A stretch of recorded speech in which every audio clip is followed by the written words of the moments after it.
Hello, lovely people, and welcome to another wonderful stream and day of the National Conference for the U.S. Pirate Party. I have with me here the fantastic, the amazing Brianna Coyle, who is here with us to talk about cross-endorsements and fusion voting. You have probably heard about Brianna. She's a very prestigious individual known for not only her hot takes, but also for her incredible work and for all the fantastic things she's done with the LP and without the LP.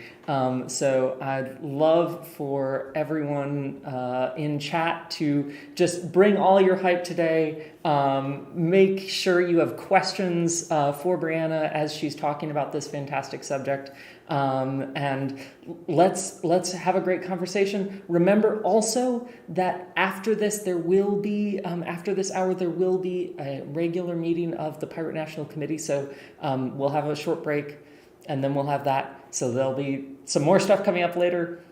That's all I have to say. I'll toss it over to you, Brianna. You can introduce yourself as well, please, and then let's get into it. I'm really excited to learn about this. So. Over to you. Thank you so much, Yari. It's great to be here. Thank you. So where do I begin? Oh boy. To those who don't know me, I'm Brianna Coyle. I am an ex-libertarian, which is now a huge demographic of people thanks to the BS happening in the Libertarian Party. Joy. But I'm not going to get into all of that nonsense. What I'm here to talk about is why I think the Pirate Party should adopt Andrew Yang's strategy of cross-endorsements. And I got a few little notes here to make sure that I touch upon the things that I want to touch on. But if anyone has any questions, I will gladly answer them to the best of my abilities. But anyways, so as many people know, third parties in the United States have a lot of hurdles. Most people in the United States that are voters don't even know that we have more than two parties. And there are pirates in other countries that have been elected, but other countries also have drastically different electoral systems. In the US, we have ballot access hurdles, for one, where the Democrats and Republicans have an easier time getting on the ballot than, third parties or independent candidates. And I'm sure anyone who's probably watching this knows how difficult it is for third parties to really, break through into the mainstream. So I don't want to preach to the choir on that. But what a lot of people might not know is what Andrew Yang is doing with his Forward Party. So what Yang is doing is he created a PAC out of the Forward Party instead of a legal political structure. And the goal of the Forward Party is to create electoral reforms that allow third parties to eventually be able to be as successful as the two major parties. So they focus on things like ranked choice voting and whatnot. But really what their strategy is they plan on endorsing people who run as Democrats or Republicans, probably usually just Democrats. I haven't seen them endorse any Republicans yet, but basically any candidates that align with their values. So what they're doing right now is legally in the form of a PAC, but they're going to use that base of people that they've garnered and then create the party from that. But the average onlooker doesn't really know the distinction between the party and the PAC and all of that legal stuff anyway. So it doesn't matter to the bulk of people. What matters is, the work that's getting done. And I think it would be incredibly advantageous for the pirates to do that for a number of reasons. So, like I mentioned, with all the hurdles regarding third parties, there are some ways that to break into that system, even if you're not a partisan Democrat or Republican. For example, in states like New York, and I think there's only 8 other states that do that, there is a thing called fusion voting. So fusion voting means that you as a candidate can be on the ballot on multiple different party lines. And technically, there have been instances where there would be a candidate on the ballot that had both Democrat and Republican next to their name because the Democrats and Republicans agreed to both endorse that candidate. So that is a very possible thing. And now there are other minor parties in New York, like the Working Families Party and the Conservative Party. And the way that they keep their ballot access is essentially by endorsing the Democrat or the Republican who's running, who has the greatest chance of winning, so that they keep the line. Because you need a certain amount of votes to be able to keep your ballot line in New York and in other states too. I don't know the specifics of other states, so that's why I'm talking on New York. But basically, so there would be a candidate on the ballot, and they would have like Democrat, Working Families Party, et cetera, next to the name, and people can vote on any line. And if they're voting, if there's say 100,000 people voting on the Working Families line, then that's 100,000 votes on that line, but it's for the same candidate. And then all of the votes between all the lines are compiled for that specific candidate. So why am I talking about this, right? Like, what does fusion voting have to do with anything? To me, I think it's a great way of building coalitions and getting candidates noticed. And I recommended this to a lot of other third-party candidates in the past. I told them, hey, you should just run in a Democratic primary. Like, you're probably not going to win it, but that's not the point. The point isn't to win the Democratic primary. The point is to get in the primary so that the media pays attention to you. Because unfortunately, the media just does not care about third-party candidates. And it sucks and it's horrible and that needs to change. But the candidates themselves aren't going to be the ones to change that because we've been, third-party candidates have been trying for decades for the media to actually cover them fairly. So really, the best chance of them getting media is through a primary. And then inevitably, once such candidate loses the primary, they'll have news stories about them. They will have volunteers that notice them in the primary, and they will have that coverage that otherwise they might not get if they just announced as an independent and just ran in the general. Of course, there are going to be some instances where an independent-minded person might run and win the primary. Like, that would be fantastic. I'm a little more jaded when it comes to the establishment, but I still think people should try, right? And obviously, the Pirate Party and every third party should aim to get ballot access so that they can run candidates under their own party line. Obviously, I'm definitely not discounting that whatsoever, and I definitely get all of the critique that people have over, working with the duopoly and things like that. 100%, I come from the Libertarian Party. That is what everyone does. All they do, they are very partisan. So I definitely understand that mindset. But I've seen how politics works, and I've seen how third-party candidates are treated. And I think we can really learn from both Yang and even the DSA, right?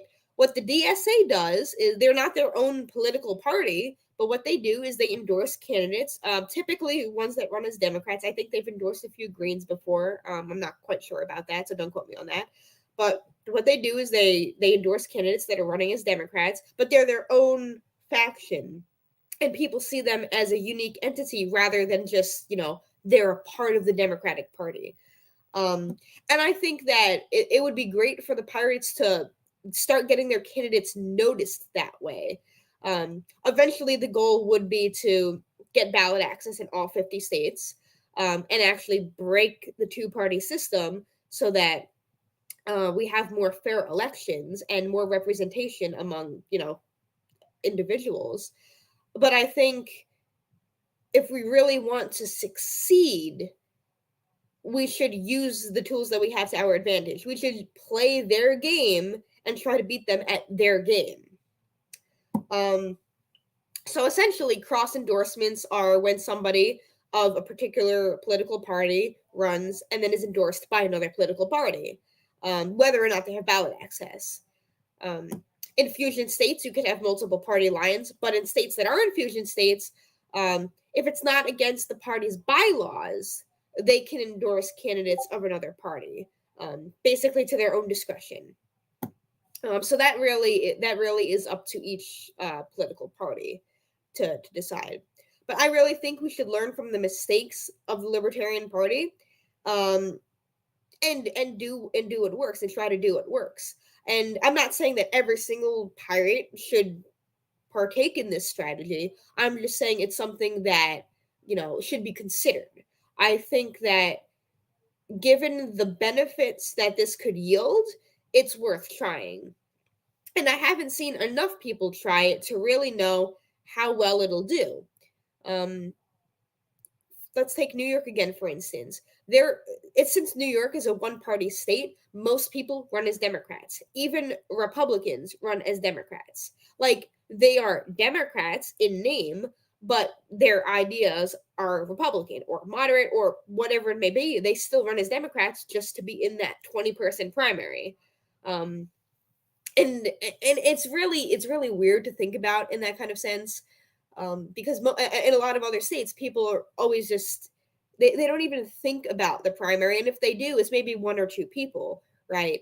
But in states where it's so heavily dominated by one party, the primaries can get pretty contested, and a lot of the candidates do get covered. It might not always be by big mainstream media sources, but they'll get some type of media. They'll get independent media. They'll get noticed more than somebody who puts their name in the race for the general. And it sucks. It sucks that our society works that way, our system works that way. But I've worked on enough third-party races to know that they will intentionally keep you out because the establishment, per se, does not see third-party candidates as legitimate, candidates. And I don't like that, and I'll do everything that I can to try to change that perception. But until third parties start taking some serious wins, that's how the voters are going to feel. The voters are going to take someone seriously when they see them on the news, when they see them in the newspaper. And that's really how it is. Like, the average voter isn't really like a political nerd like many of us are. The average voter, pays attention to who they see on Spectrum News, or the signs they see in the storefronts in their neighborhood. They're not really caring about all of these niche political issues, and they might not know all 25 people in the race. They might only know one or two people in the race. They might not even know that those two people are in the same race. So I feel like, at least from my experiences in the LP, a lot of these things aren't taken into account.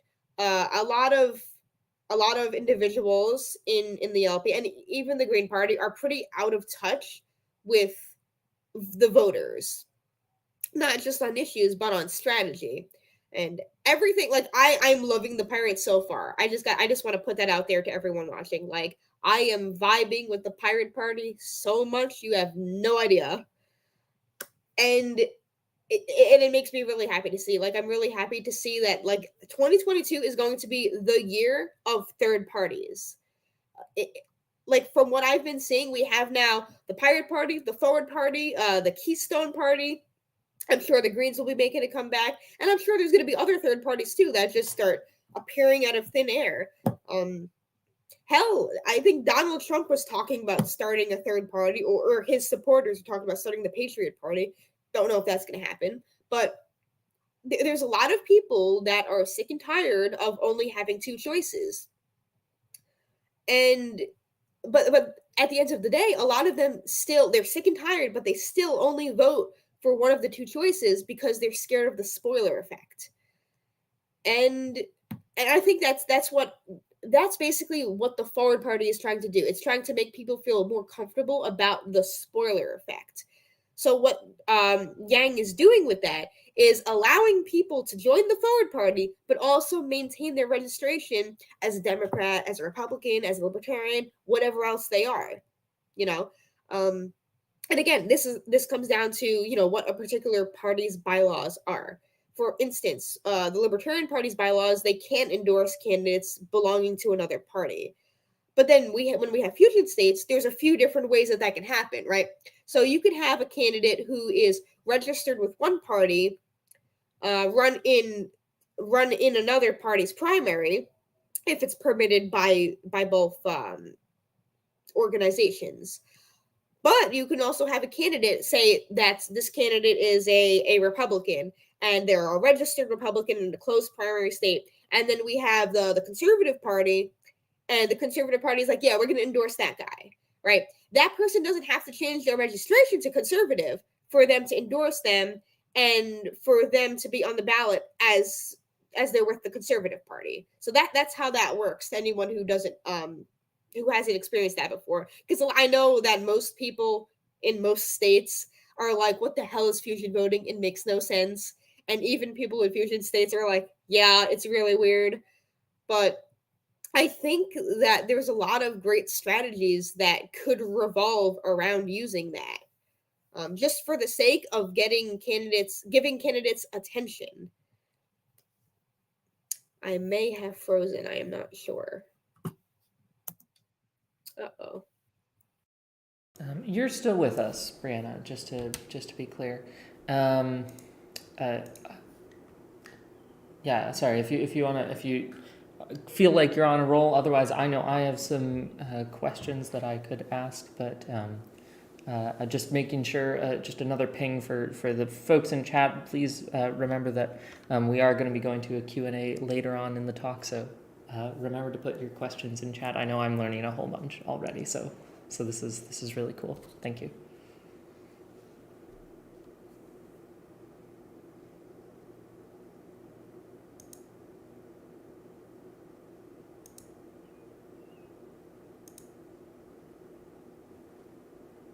Oh, you are muted? I'm sorry.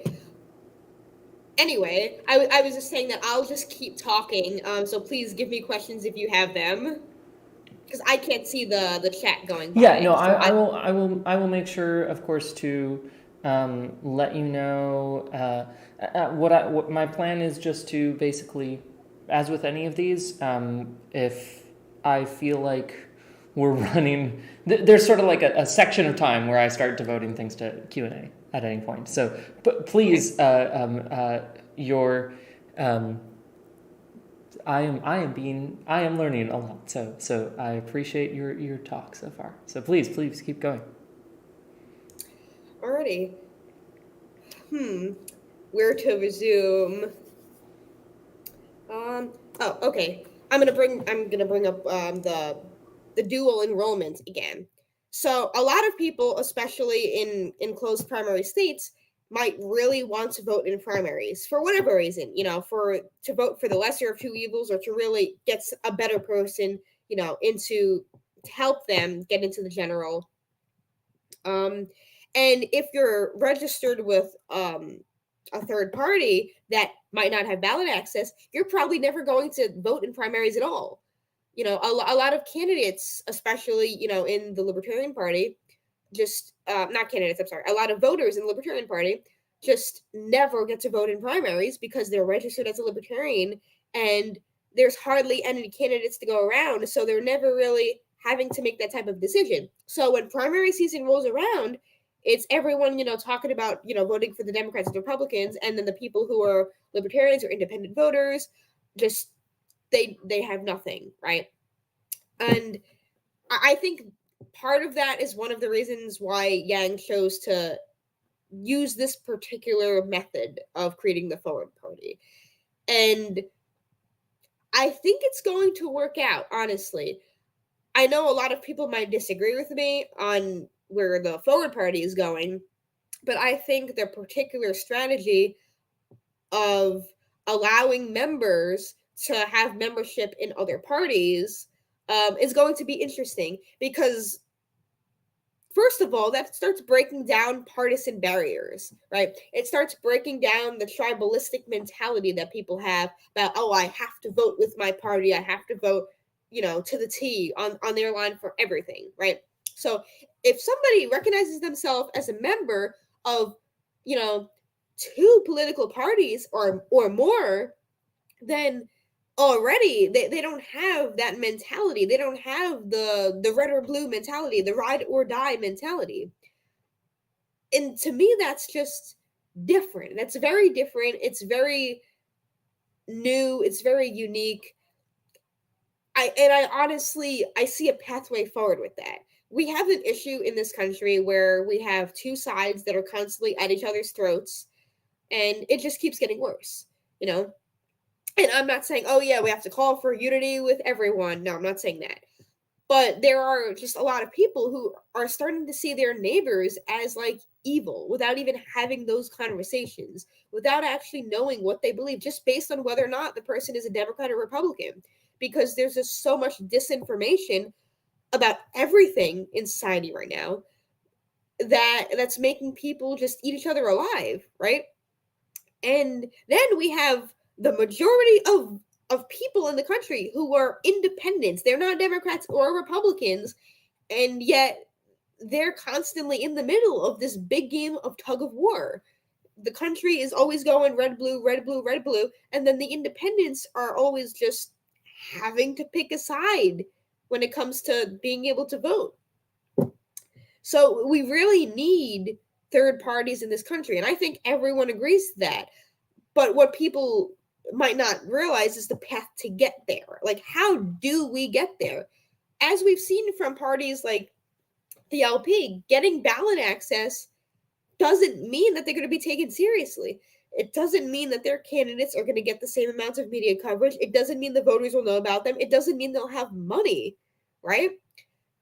If you have a candidate who at least runs in a primary, or changes their registration temporarily, they get the resources of that major party. You know, you still know their values. If we have somebody who's a pirate and they're running as a Democrat, we still know their values. We still know that they're a pirate. This is what they believe. These are the policies they're going to support. But then they have the potential backing of all these organizations that might be partisan that are going to start throwing money at them, you know, in that primary. And whether or not they win the primary is inconsequential because they'll be building that network and that base of support that third party candidates just unfortunately don't get most of the time. And anyone who's run third party or independent knows this, you know, and everyone who's paid attention to third parties and independents know the struggle that we have in our system. And other countries, like I mentioned earlier, do have different systems that allow it to be easier to have a multi-party system. The founding fathers warned against having a two-party system in the US. But here we are, right? We have the two major parties who make the rules for the rest of the parties. Most of the elected officials are Democrats and Republicans, and then it's the Democrats and Republicans that get to decide, you know, how many signatures you need to get on the ballot, even if you're not a Democrat or a Republican. So that's why I'm at the point where it's like, play their game, you know, beat them at their own game. And we know that there could be outsider candidates who can win primaries. And regardless of how somebody feels about AOC, that's exactly what happened. AOC beat a dude who was in office for like my entire lifetime. And that happens. That's been happening a lot in New York City. We've been having these young progressive candidates, just, you know, these up and coming new political figures beat out longtime incumbents, people who have been there for 10, 15, 20, 25 years. That's happening. And it's not happening everywhere in the country, but we know that it could happen. If we could have young people beating 20-year-long incumbents in New York City and beating the establishment that way, then I'm damn sure we could have pirates beating people too in other parts of the country, all over the country. I am certain of that. But a big part of that is just having that silly little banner that says D or R. Honestly. And like I said, I want to get to the point where we don't need that anymore, where we can have a bunch of candidates on the ballot and people will really give them their vote and not be afraid of the other guy winning or losing. Maybe we'll have ranked choice voting at that point, right? And in New York City, there is ranked choice voting for the primaries and not for the general election, which is quite interesting. And that's even more of a reason why like primaries are stressed, why everyone in New York City wants to be a Democrat, even if they're not really aligned with those values, just because they want to vote in that primary. They want to have those options of people and not just 2 at the end of the day, or even just 3. Yeah, I feel like I'm just rambling now. Yari, do you have any feedback? Yeah, I was going to say I have some things. Thank you so much. This is fantastic, and I have some questions. But first, I want to get to some of these questions that folks are pulling up in chat. Question from the folks over at the Pennsylvania Pirate Party. First off, asking about. Gosh, I should have taken a note about exactly what this was, but I think it was generally talking about the cross-endorsements and fusion voting, just the strategies, and asking if they're a takeoff of what the Tea Party did from the early 2010s as a strategy. I feel like I'm too young to really know much about what the Tea Party did in the 2010s. Like, I'm only 21 years old. I didn't get into politics in 2010, but do you know if the Tea Party actually had like ballot access, or were they just like an organizational entity? Because from what I understand, the Tea Party infiltrated the Republican Party, right? I think they essentially, because they essentially did what the progressives are doing in New York with the Democrats right now, but with the Republican Party, is my understanding of it. I don't know if they had independent ballot access anywhere. They might have in some places, but I don't really recall. If we had a real multi-party system, we wouldn't have the Tea Party taking over the GOP or the progressives taking over the Democrats. It would just be easy to say, hey, we're a new party, and they start winning elections. It would really be that easy if we didn't have all of these systemic disadvantages against third parties. I'm not saying that the Pirates should try to like take over a different party. I'm against takeovers, by the way. Inside joke. I wonder why. So yeah, I'm not saying that Pirates should try to take over the other parties. I just think that for a candidate who might want to enter a primary, they should be able to, right? I think that should be entirely up to the candidate, maybe up to the county committee, or even the state party. I just think that we should leave those options open. If a candidate wants to run with another party that has ballot access while the Pirates do not, or if they want to run as an independent, they should be able to. I just like people having that choice. And if somebody really, feels uncomfortable running, as a Democrat or Republican, I get that. They don't have to. I'm just saying that there are going to be people who do, and I don't think that they should be restricted by something arbitrary like bylaws, because I've seen the difference in media. And a lot of people are like, oh, well, yeah, there's, the Liberty Republicans, they do it. Well, one, I have an issue with the Liberty Republicans, but in terms of their electoral success, yeah, exactly. There have been people who have run third party, lost horribly, and then ran duopoly and ended up winning their races. Like, that has happened before. Same person. So, it really sucks. But that is our system, and that is our society. That is what we live in, where third parties are just seen as, not serious enough. And I don't know what it'll take for us to be seen as serious. Maybe 5% in a presidential, 50 state ballot access. But even when the LP had ballot access in most states, they still weren't taken seriously. So it's definitely a factor of things. But the number one thing is good press. If you have those relationships with the media, that's what a candidate needs to succeed. And it doesn't have to be like an official endorsement or anything, but just being covered fairly. And if a candidate is covered fairly by the media, the voters will see that. And most of the people who vote either watch the news, or they read the newspaper, or they read online news. People who don't vote might not, pay any mind to that. But the people who do, and especially people who are slightly older, definitely pay attention to the news and what these publications are saying. And I think taking F the media strategy is horrible for any candidate. Like, even if that's how you genuinely feel, it's just not going to do you well when you're running for office, because that's the key to success. You could, especially if you don't have money, right? If you have $50,000 to send door knockers and literature to voters all day long, then that ups your chances. But if you don't have those kind of finances, the next best thing is getting into a newspaper article, honestly. And obviously getting seen in your community and things like that.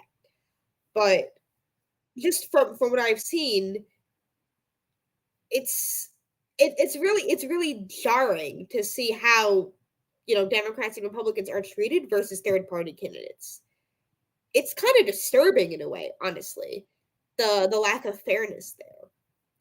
But I think we can learn from what the major parties are doing to try to emulate that success, and we can learn from the failures of parties who have not had success and try not to repeat those mistakes. If we can identify what those mistakes are, I think that all the pirates and all of these new third parties will be in a much better place. We can learn from the past 50 years of the LP and the past 25 or so of the Green Party, and know what to do and what not to do, what works and what doesn't work. Yeah, that's really, that makes sense. Thank you. A question from Craig. AOC presents as both a Democrat and a member of the DSA. Rashida Tlaib presents as a Democrat and a member of the Working Families Party. Does the Democratic Party specifically endorse those arrangements? They're members of both. Or are they members of both? Like, how does that work? I don't know about them specifically, but based on the question, I'm pretty sure that they are members of both. The difference is that the DSA doesn't have ballot access. I don't think the DSA tries to get ballot access. They don't try to be their own political party. They would rather be a political organization than a party itself. At least for right now. They might change that in the future. They might be trying to become a party at some point, but not that I'm aware of. With the Working Families Party, it's a little bit different because they are a minor party, but they don't often run their own candidates that aren't Democrats. Once in a while, that will happen, but usually they kind of endorse a Democrat. And it might be a Democrat in the primary, right? It might be like somebody who ends up not winning the primary, but it's typically a Democrat. And the Working Families Party is basically like the blue version of the Conservative Party. To anyone who knows what the Conservative Party is, those are basically we call them the leech parties. And then there's a few, like there's the parties that do the cross endorsements and keep their ballot access, and then there's the parties that don't do cross endorsements and then end up losing it or having to gather hundreds of thousands of signatures to get it. And I see the pros and cons to both, because there is a level of, well, if you're just endorsing Democrats and Republicans, how does that make you any different, right? That's a fair point. But really, I think people are reading too in between, like they're reading too into the labels, right? What matters is who a candidate is, their ideas, the policies they support, and what they're going to do for their community once they're elected. I think that is what really matters, not any other label, because you could run in any party you want and you could not even share the values of that party. Like, we've seen this happen. We've seen people run as Democrats or Republicans. Like, I think there was this one dude who was like a socialist that ran in the GOP. I don't remember his name, but he was literally a socialist that ran as a Republican, and it just blew people's minds. Like, yeah, you could do that. It might not go well with the voter base. Like, you might get yelled out of the Republican clubs and the Democratic clubs, but you could do that. You could run with whatever party you want to run with, as long as you have that letter next to your name. And again, every party's rules are different. It's a lot easier to just get in as a candidate to the Democrats and Republicans because there's just so many, so many candidates running with them that they can't really expend too much effort to keep people out of primaries. Whereas with the minor parties, it's like they usually don't even have primaries to begin with a lot of the time. So it really depends on the circumstances of what somebody is trying to do with their race. And it also depends if they're playing to win or if they're just trying to run a messaging campaign. Because if you're trying to run a campaign to prove a point, to prove that the Democrats and Republicans are bad, then it would look really suspicious if you ran with one of them. But if you're trying to win, or even just trying to get those ideas into the mainstream conversation, then you should absolutely do it. Because then you get in those debates. Once you're in the primary, you get up on that primary stage and you're like, yeah, I'm with the Pirate Party. This is what I believe. And then all of the people that are paying attention to that are like, wow, you know what? That's really cool. Or however they might feel. But at least they will hear you. They might not hear you at all if they don't see you. And if you're a third party candidate, they usually don't see you. We have a question from Daniel about, so I'm not sure exactly the context for this, but about how to better address the existential level questions about sort of keeping, quote unquote, keeping the light of consciousness alive. I guess I'm wondering if you have a specific context for that where you might understand that question, but maybe I guess my understanding of that is like maybe more in terms of like the reinforcement of the dual party view. Maybe how you deal with people who have a view of sort of the ritualistic nature of the two party system. Okay, so people who are like stuck in like partisan mindsets. Yeah, that's at least my understanding of that. I didn't get a. Yeah. It's really, some people, honestly, you're never going to break out of that mindset. A lot of us have friends and family who are just always going to be diehard Democrats and Republicans, and they will live and die as Democrats and Republicans. And there's just nothing you can do about that. But what you could try to do is you could try to have conversations, and you just talk to people, just see what they believe, and say, you know, hey, how would you feel about a third party? How would you feel about voting for someone who's, you know, not a Democrat or a Republican? Because I think it's going to be harder to convince a Democrat or Republican to vote for a Democrat or a Republican than it would be to convince one of them to vote for a third party candidate. But then that really comes down to what they see in the party, if they agree with that. And things of that nature. But on a bigger scale, I really don't know how we're going to break out of this mindset that we have in society. It's going to be difficult, and it might take a few generations, honestly. I'd rather focus on the people we can convert than the people that we can't, because again, I'm pretty sure that the majority of voters are independents, or like they're not, or the majority of people in the country are either independents or not even registered to vote. I think it's like, I want to say, you know, 1/4 Democrat, 1/4 Republican, and then the rest is independents. But don't quote me on that. That's not like a specific statistic, but you could find the statistics on the makeup of the country and the voter demographics. Sure. But yeah, I don't know if I answered that. No, sure. Consciousness thing threw me off. We have some other stuff. Let's see. Curious, this was sort of answered by someone else in chat, but I'm also curious about this. Your take on focusing on state level offices compared to jumping to federal elections. And I guess I'm going to ask my own spin on this. This was a question by Albert in chat, but specifically how this strategy that you're talking about, the strategies that you're talking about in terms of cross-endorsements and fusion voting, how they might be applied to local, state, or federal offices, and where you would suggest applying them. Like, is there a natural fit in terms of applying them to smaller elections or larger elections? So you could apply them to any size election. But I do think that an independent candidate or a third-party candidate has a greater chance of winning a local election than they do a state or federal. So I think it could be more advantageous to utilize this for something like assembly or state senate or Congress as opposed to city council. And it also depends on your locality, because some city council races are partisan and some aren't. New York City has partisan city council races.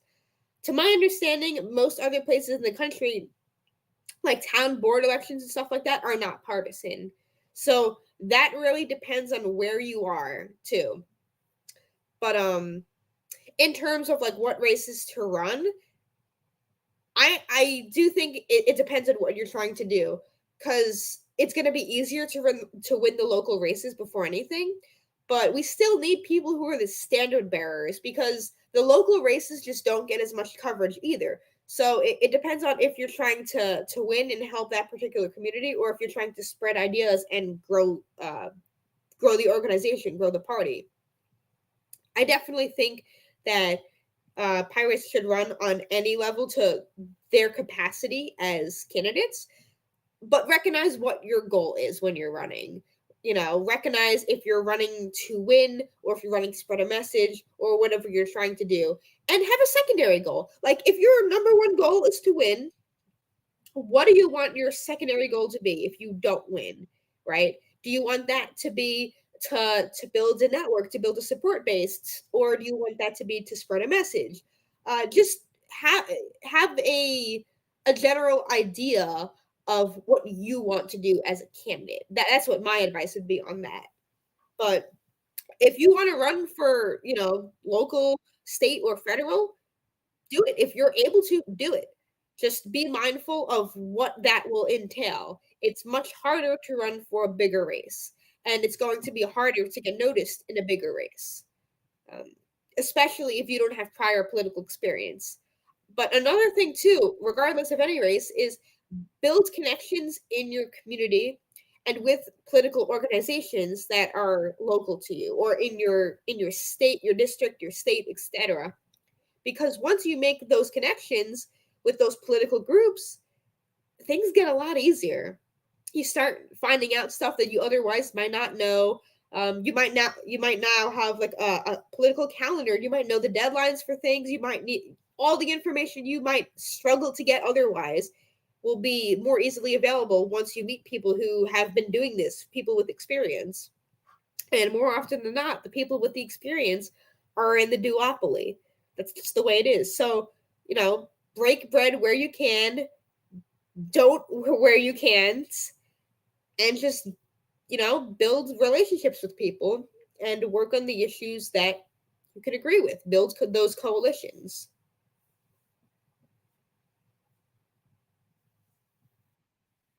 That makes a lot of sense. Yeah.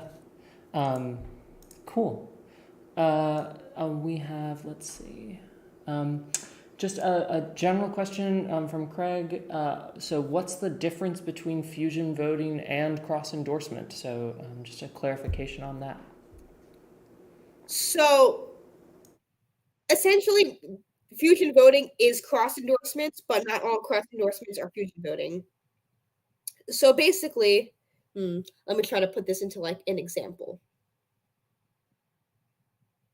For fusion voting, one candidate can be on the ballot as multiple parties, but they're only in a closed primary state, or I'm sorry, a closed like party registration state. They'll only be registered as one candidate, because you can only register as one party, not one candidate.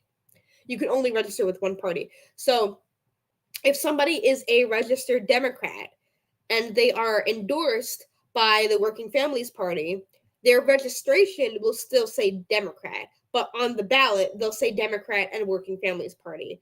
But if their registration says Working Families Party, and then the Democrats are like, no, we're not going to endorse you, you're not a Democrat, they're only going to be on the ballot with that one party. So that, again, that comes down to what that political party wants to do, and the rules are going to be different between party and party. If there is a party or organization that does cross endorsements regardless of registration, then that's a different story. So say we're in a state that doesn't have fusion voting, and we have somebody who's, I guess they're running as a, let's say they're running as a Republican, right? And the Conservative Party, they don't have ballot access. There's no fusion voting, but there's still like a group of people who call themselves the Conservative Party of that state. And then they're like, okay, we want to endorse this person in the primary or the general. So they're not going to have that label next to them on the ballot. When they're on the ballot, they're just going to be as a Republican. They're not going to be Republican and conservative, but the party is still endorsing them and telling their supporters, you should vote for this person, if that makes any sense. So essentially, an endorsement doesn't always mean they're going to be on the ballot with that label. That depends on the state and the rules of the party. But an endorsement just implies, we want you to vote for this person. Thank you for clarifying that.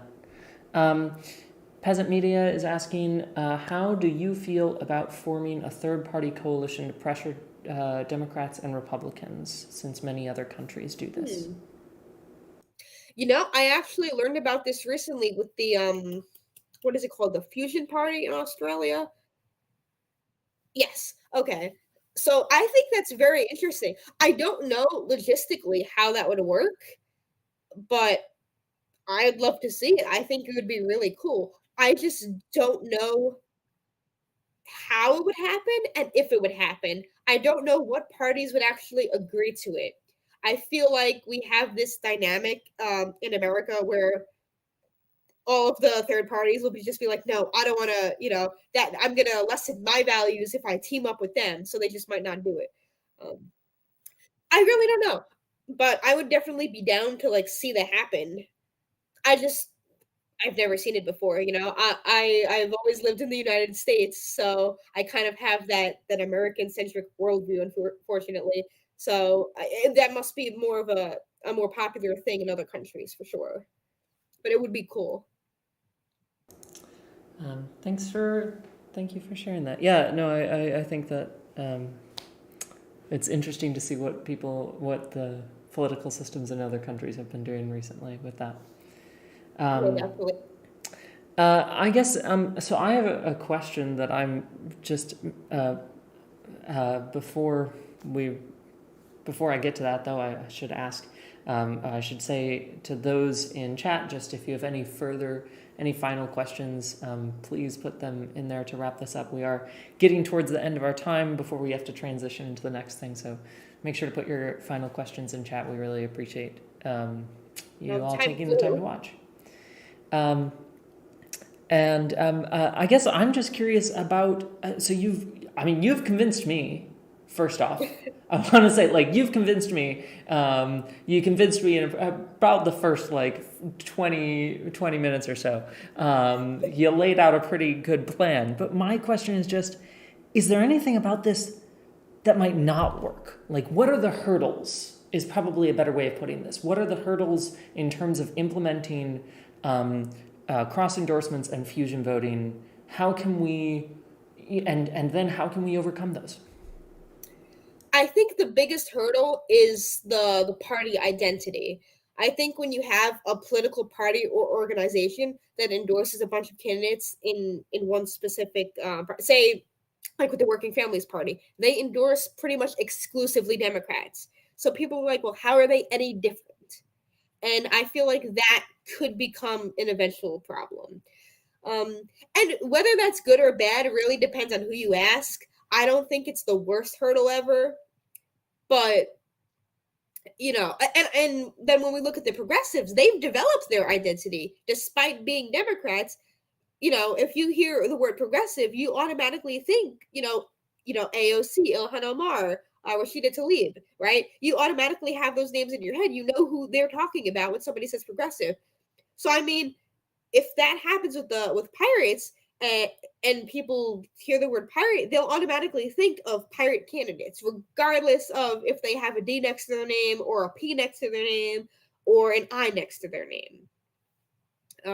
But yeah, so I definitely think issues with like a brand identity could become the biggest problem with that. And maybe certain like legal issues. Say if there is a state affiliate that decides that they don't want to engage in cross endorsements, and then a candidate decides to just do that, then they might, the state party might revoke their endorsement. Things like that might happen. But that's very specific to what those particular bylaws might say. If did I answer your question? Yeah, I think so. Yeah.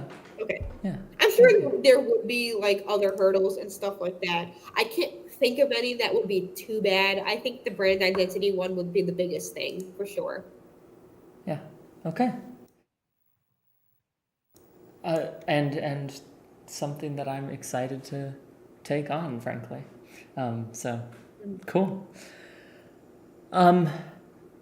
I am not seeing any further questions in chat, and we are rapidly running up against our time limit. So I'm just going to say, are there any final words of wisdom? And then before we let anyone get out of here, we need to know where to find you on the internet and, sharing your contact information, all that jazz.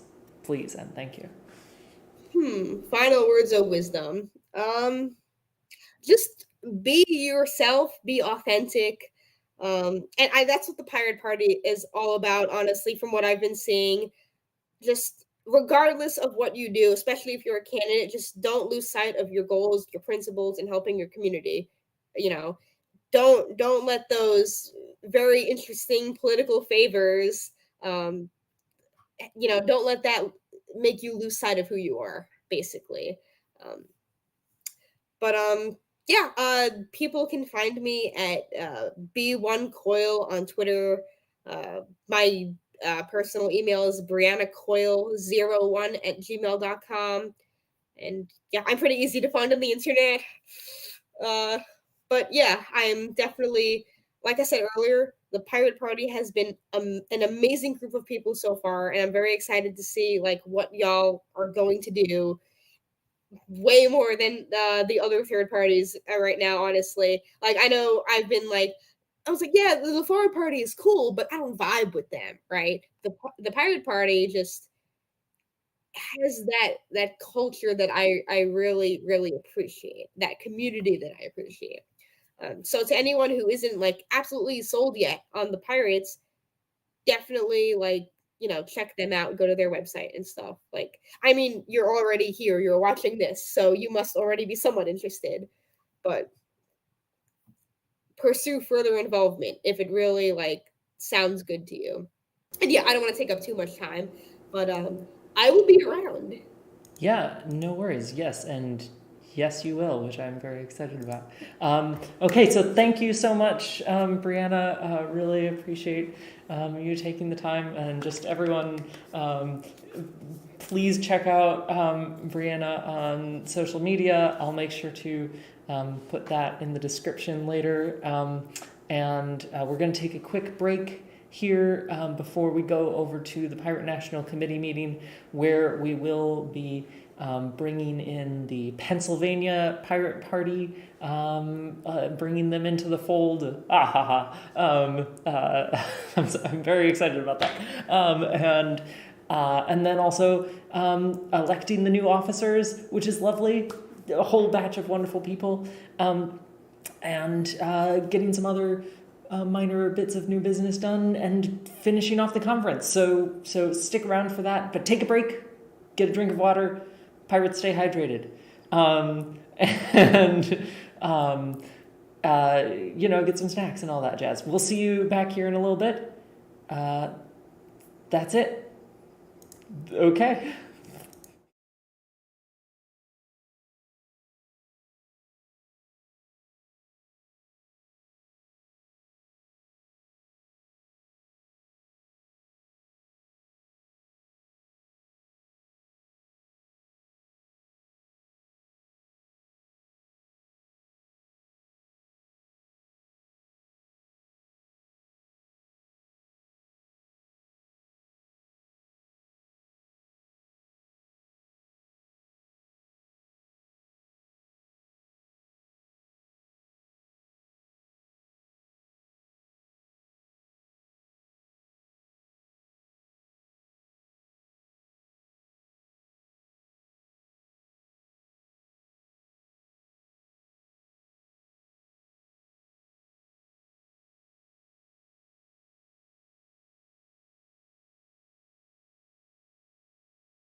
Hello, hello, and welcome back. After a break and a brief organizational I don't know. Here we are. That was the best transition I've ever done. Welcome to another meeting of the Pirate National Committee. Here we are, and we have quorum, so I'm just going to go ahead and kick us off into what is effectively a normal meeting of the Pirate National Committee, except for all the amazing things that are happening today and the fact that we are ending our fantastic conference. So thank you all for being here. Really appreciate everyone who is here with us in chat, who has voiced concerns or excitement to their state reps, et cetera. Anyway, let's go ahead and start off with IDs. As usual, I'm just going to go through. Brianna, could you please give us your name and state?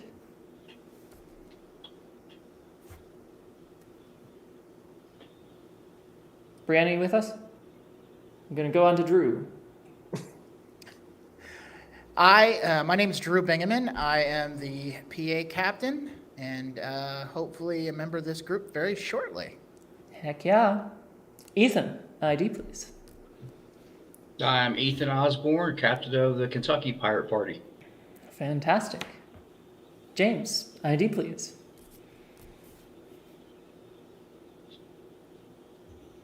Sorry, James O'Keefe, current secretary of the U.S. Pirate Party, chair of Massachusetts Pirate Party. Fantastic. Woden's Day, ID please. Anthony J., Indiana Pirate Party, outreach chair, and captain candidate for the USPP. Ed PPP, ID please. Ed, I cannot hear you. Can other folks hear Ed? I cannot. Okay. Ed, double check your audio settings. We'll be right back with you. Joe, ID please. Current quartermaster of the National Committee, also the treasurer of the Massachusetts chapter, all around pain in the ass and lovable cat. Fantastic. Thank you. Mitch, ID please. Mitch DeVillo of the Chicagoland chapter of the Illinois Pirate Party. And I'm the Swarm Care Manager for the United States Pirate Party. I'm happy to be here, and I'm sorry that Joe and Jamie have to be missing the basketball game for this. It's okay. We know we're winning, so don't worry about it. And Jester, ID please. Name and state please. Hello. Does this work? Okay. Sort of. Or it's cutting out. I think we can hear you. Okay. Brendan. Okay. I'm just going to go and see if this works. Brendan Melody, INPP. So I literally just got brought into this. So. You're doing great. Yeah, awesome. Thank you. Okay, fantastic. Okay, and then Brianna, are you with us now? Yes, I am. Name and state, please. Brianna Coyle. I reside in the state of Ohio. Thank you. And then Ed, do we have you? Can you guys hear me now? Yes. Name and state, please. Ed Quiggle, Pennsylvania Pirate Party. Fantastic. Thank you very much. Okay, that is the IDs. Look at all that. We got so many people. I think this is the most crowded meeting we've had as of recent. So love it. Okay. First order of business, as always, is reports. Because of the crowded nature of this, I am going to stick to the officers and primary state folks that I have been receiving reports from as of late. Unless there's anyone else who has major things to report. Please keep it brief. Drew, anything to report? Well, we're ready to petition for membership. Fantastic. That is the biggest thing. Okay, I'm excited. Thank you. I will pass it along. Ethan, anything to report? Nothing new to report at this time. Okay, thank you very much. Jamie, anything to report? The IT committee hasn't met. We will be meeting this Thursday at 9 p.m. Eastern Time, and nothing to report from the secretary except there's at least one meeting I need to go update to do a smooth transition of power. Cool. AJ, anything to report? Outreach has been doing nothing the past few weeks other than kicking butt and organizing an awesome convention. And that is, all of you are part of that. I mean, can we just give ourselves a pat on the back for a second? I mean, this has been awesome. Our video, day one, has, I think, almost 700 views now. That is almost triple our last most viewed video. That's just one of the metrics we could use. That's all I have to report. I'm just really proud of all of you. Fantastic, thank you. Joe, anything to report? Nothing to report from Treasury. Thank you. Okay. Anything to report from Massachusetts? We had another successful meeting of the national news, and we continue to hammer out more and more plans.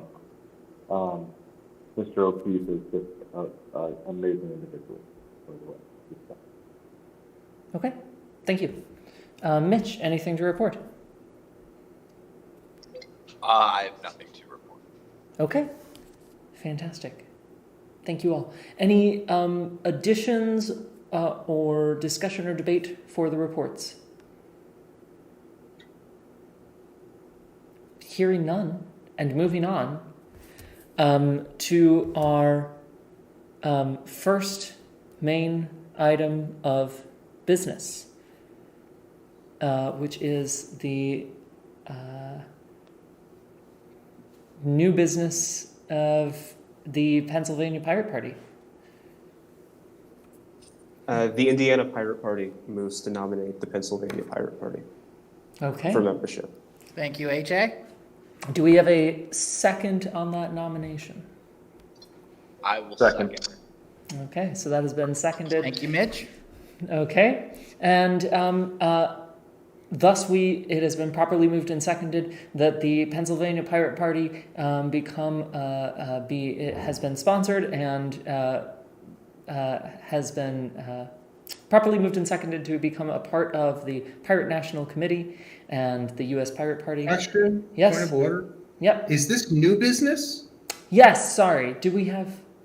We haven't done old business, which is the election, right? That's what it's scheduled as. Oh, So is it scheduled if we as? I'm change sorry. the order, that's fine, but... My apologies. My apologies. Thank you. Anybody For the, wanna nope. make a Thank you for the motion point to of order. suspend the Thank you for the point of rules? order. Thank you for the point of order, Jamie. I so appreciate that. Let's not start that motion to suspend the rules stuff in the Pirate Party, please. I would die. No, Well, you no. Good That's on motion me. to take it up. Look at that's on me, y'all. That's on me. Someone could make a motion to take it up now. I mean, we could move it. We could move the election to new business. Just saying. Or that. I was surprised it was old business. I'm as surprised it was. I'm as surprised as you. Well, I guess as secretary, I'm going to take an executive decision to move it to new business. Fantastic. I appreciate that executive decision, Jamie. All right, do we have it figured out? Yeah. Election of officers is new business. I thought it was on new business. That's where I had it. But, oops. Thank you. Appreciate the point of order. Uh, anything else before we continue, or? Okay, sounds like we're good. So, it's been properly moved and seconded that the Pennsylvania Pirate Party is to become a member of the Pirate National Committee. The floor is now open for discussion and debate. Drew, I would recommend that this is now a time to share the things that you have brought forward as to your reasons for the Pennsylvania Pirate Party becoming a part of the PNC. And I will put those in the description in a moment. Sure.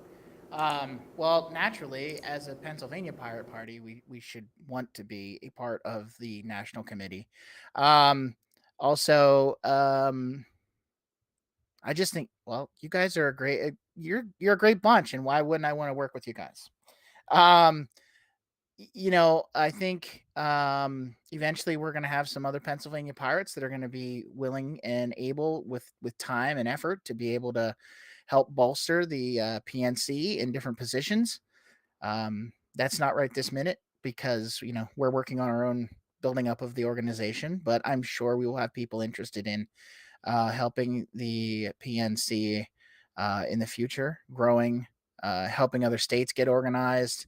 Obviously, anybody can look at our bylaws and can pirate anything we've done. Basically, we are open source. So, any questions anybody has about anything, I will gladly help you. And it just brings us together as an organization. So, if you can see the chat, we've got our website, we've got our reps, we've got a Facebook page that I hope to actually be, even though I hate Facebook, I hope to actually be boosting some stuff very soon once I get verified so that I can just recruit more, get some more traffic to our website. We have a Twitter account. We have our discussion forum and Reddit. And we've been doing Pirates 101 videos with several of you guys already have helped us out on one or another. And those obviously are for everybody too. So anybody that wants to share those videos, by all means, go ahead. But yeah, I welcome any questions.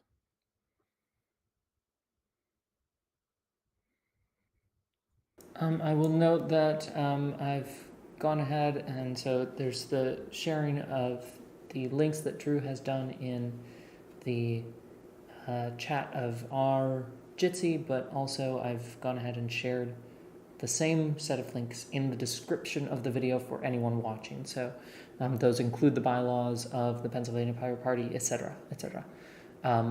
Yes, Joe, go ahead. I would like to be one of the first to say, hopefully to welcome you amongst our ranks. And in joining our ranks, I hope you do not compromise 1 inch, one minuscule moment or measure in your ethics or in your policies, and continue to fight for what is right, what is decent, and what is the right course of action, no matter what you do. By joining us, hopefully we stand on the shoulders of giants and continue to do what is right for all those who come behind us. So let me say thank you from Massachusetts, and I'm so proud and happy to have you. Thank you, Joe. I want to say that is one of the major things that drew me to the Pirate Party. Obviously, I'm a tech guy by trade, and that was the first thing that drew me in. But what really brought me here was the core values, and that last line is "we live by those core values," and that really, that to me was that really brought it home. So, and that's one of the reasons why I really wanted. That's out of all the other options out there, this is why the Pirate Party was for me. So, and hopefully everybody else that's out there that's going to be joining us soon. So,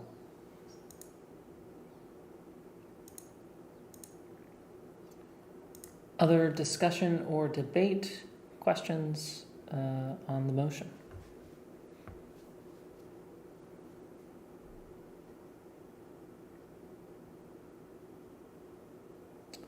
Hearing none, and we can move to the vote. Okay. Kentucky. Aye. Massachusetts. Aye. Indiana. Aye. Illinois. Aye. That is 4 states aye, 0 against. The motion passes. Pennsylvania, welcome to the PNC. Yay! Thank you, guys. Thank you very much. Congratulations. You're now a voting member. Yay, good stuff.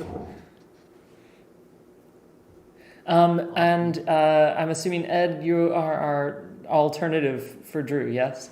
It is my alternate, yep. Okay, fantastic. So, Ed, can't wait to see you at some other meetings as well.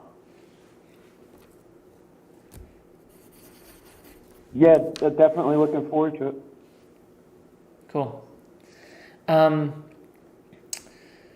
Moving on to our next item of business before the new elections. No. There's no other items of new business before the new elections, unless anyone else has other stuff. AJ? Oh, I was just going to say that wasn't the plan, because we have that one thing, but we wanted to wait until after the elections and let the new PNC do it, correct? Yeah. Yeah. That's my, yes. That's all. That's how that's what I was just debating with myself, but that is how that has to work, yes.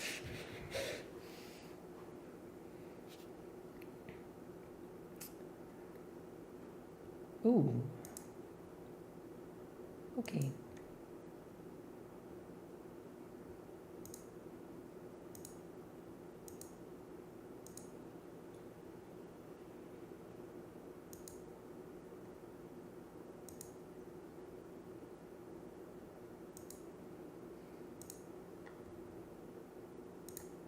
Sorry, just a moment.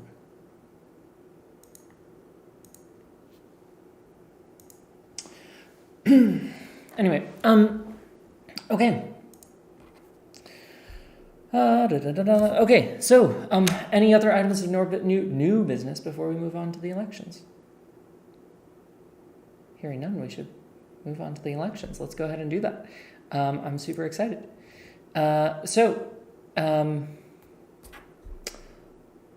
I've never done this. We do them one at a time. Yes, someone help me out. Jamie?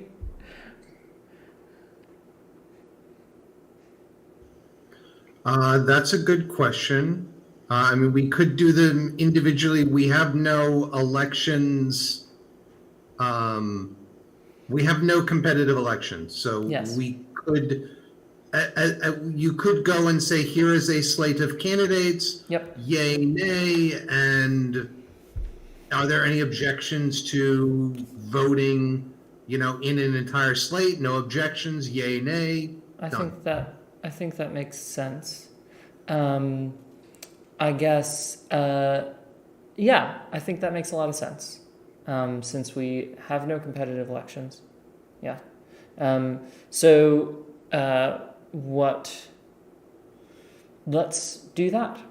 do that. So this is a reminder then, we should read off the list. I'm going to go ahead and read off the list. I should not do it there. I should do it here. Because I imagine that did the wrong thing.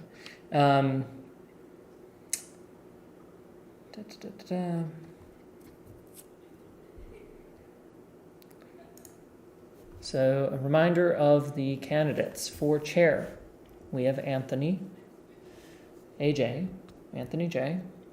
For vice chair, we have no candidates. For treasurer, we have Joseph Honorowski. For secretary, we have myself. For state moderator, we have no candidates. For auditor, we have James O'Keefe. For Swarm Care, we have Mitch DeVillo. And then for Director of the Online and Director of PR, we have no candidates. That is the slate of current candidates up for election. At that, I would ask if there are objections to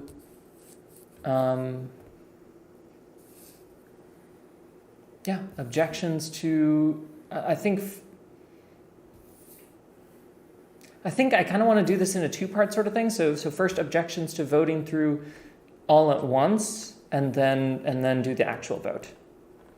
Feels more fair to me. So first I'm going to ask if there are any objections to voting all at once for the whole slate. So are there any objections from the representatives of the states to voting through the entire slate at once? Or not voting through the entire slate at once, but voting yes or no on the entire slate. Jamie?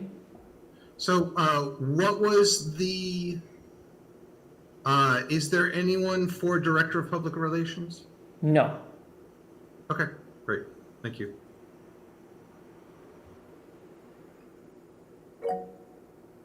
Joe?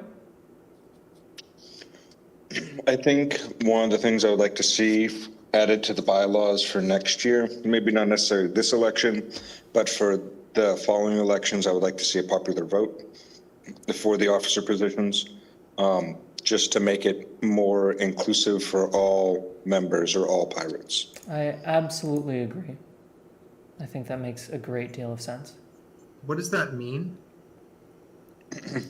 So, I mean, members of what I would state like to parties, see- we don't have individual members. We have to like totally change our bylaws. So Yep. I just want to clarify what you mean there.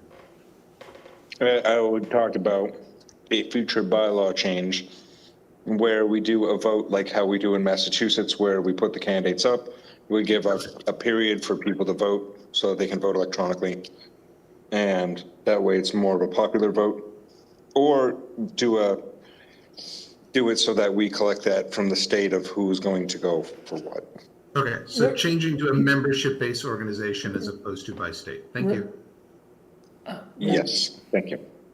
Regardless, I think this is an important thing to address. I also think that it is something for a future meeting, because I highly doubt we're going to change the bylaws today, before the vote, or at least agree on a bylaws change. AJ. All I wanted to say was that I do think more membership structures would be good. I think if we don't implement that by the end of next year, we could just somehow make a way that individual state parties would have to take votes from their members and do it that way. Yeah. That's just a thought. We should probably move on, but. Yeah. So again, and Jamie, to clarify and be more transparent about your question about Director of PR, and for those who are viewing this video, we had Brianna, who's with us on this call, has asked about running for Director of PR, but is, because of the deadlines for the elections, and because Brianna was not here for the candidate forum, is not in as a member of the actual elections for officers. So will be, per my understanding, potentially going in under the, going to fill that position under the vacancy rules, which happens after the election has already taken place. Just to clarify that.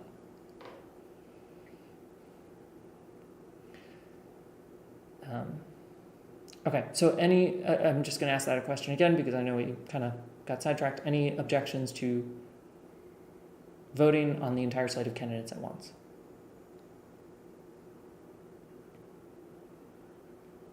Hearing no objections, and moving on to the vote then. Okay. Pennsylvania. Aye. How's it feel? Good. Yeah. Feels good. Cool. By the way, this vote is I should clarify. This vote is to approve the list of candidates. Approve the slate. To approve the slate. Pennsylvania. I'm going to ask that again because I did not clarify. Aye. Thank you. Ethan. Still an aye. Sorry, Kentucky. You are a state representative, not a person right now. Kentucky. Massachusetts. Aye. Indiana. We absolutely accept the list of candidates. Aye. Illinois. Aye. Okay. Then the new candidates, the list of candidates is approved by the members of the PNC.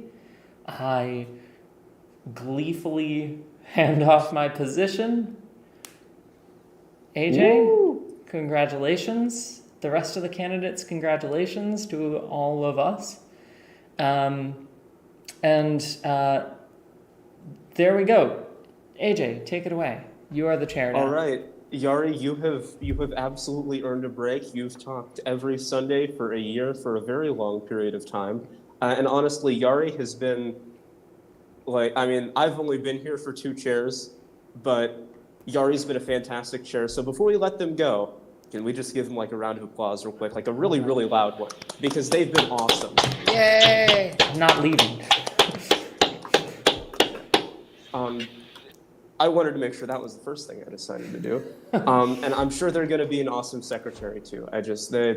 With their guidance, I don't think this kind of PNC 2022 would have been possible. I just want to make that very, very clear. Mitch, you would like to speak.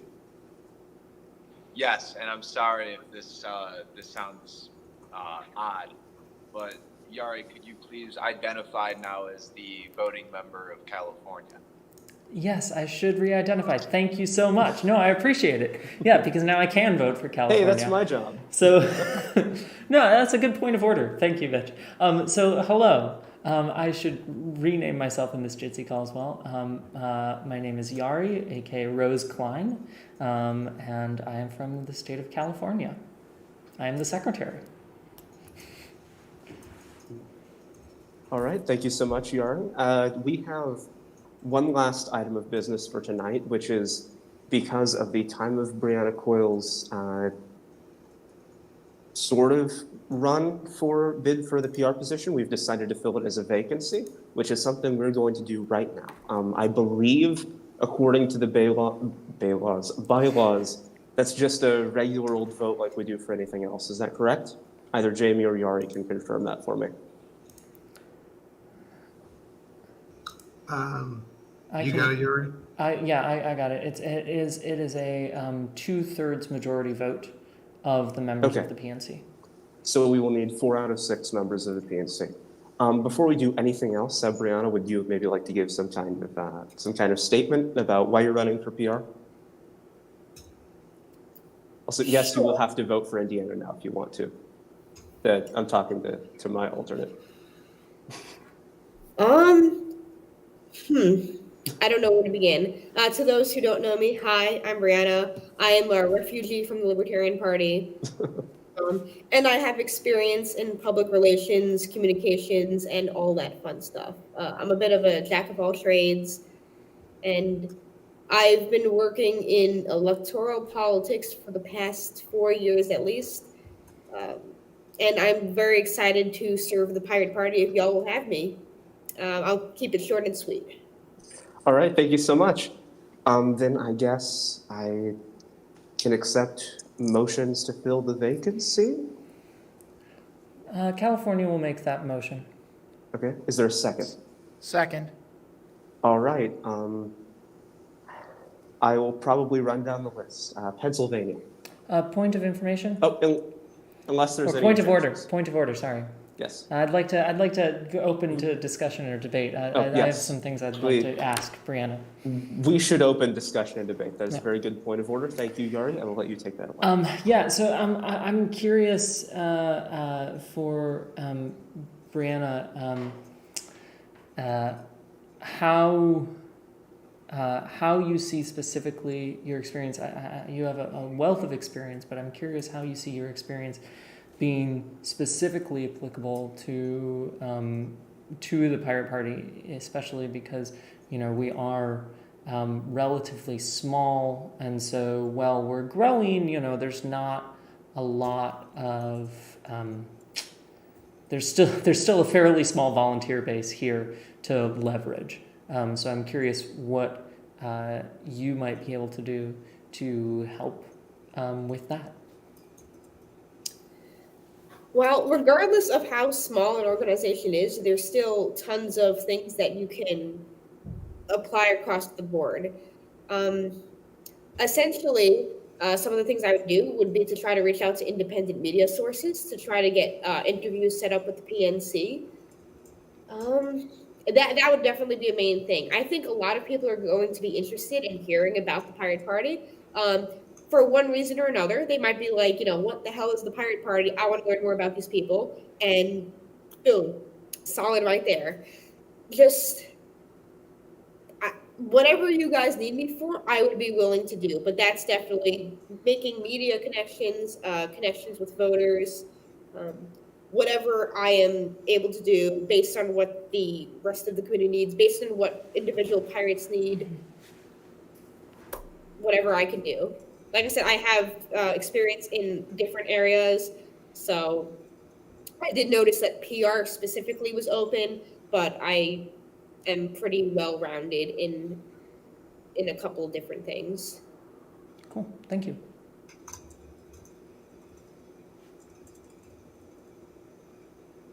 Is there any more discussion or debate? Thank you for that, Ethan. You should get that to both of them later as well, so they remember. Anything else before we move on to a vote? Sorry about that. That's all right. I guess I could just say, are there any objections to moving on to a vote? Hearing no objections, I will go through the list again for real this time, as a chair should do. Pennsylvania. Aye, yes. Kentucky. Aye. Let's see here. Indiana. Aye. So weird asking Indiana to vote. Massachusetts? Yeah, I don't think Massachusetts has voted yet.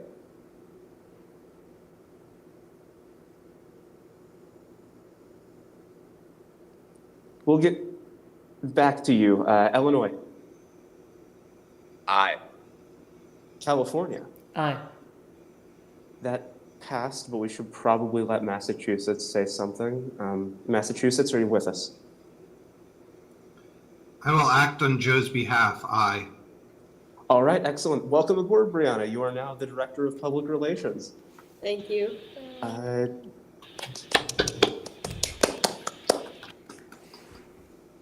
And Joe has left again.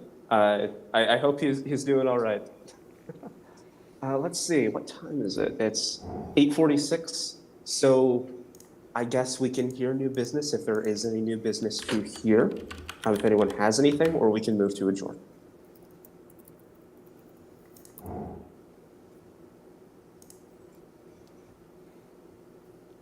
I will make that motion. You're going to motion to adjourn? You're going to use your new power? Why not? Excellent. Are there any seconds? I will second that motion. Dig it. Getting crazy in here. All right. That's not debatable, if I recall correctly. So let's just do it this way. Are there any objections to adjourn? Wait, Nate, can I do that? I'm going to say I can do that. Screw Roberts. Are there any objections to adjourning? No objection. No objections. Screw Roberts is a good policy, I think. I don't like Robert's rules anyway. Yeah, no. I am the rules of order now. Oh, Gary is the secretary of voting. I take my helmet and I give it to Gary. Yeah, no objections is technically consensus. No objections is technically consensus and therefore counts as a vote. Yes. All right, fair enough. Well, I'm just going to say it. We are adjourned. Thank you so much, everybody. This has been awesome, and I look forward to another fantastic year of the Pirate National Committee and the Pirate Party. Very good. All right. Good evening, y'all. Have a good one. Yep. Take care. The notes are updated, Yari, so you don't have to worry about it. DM me for that I mentioned. So. Awesome. Yep. Thank y'all.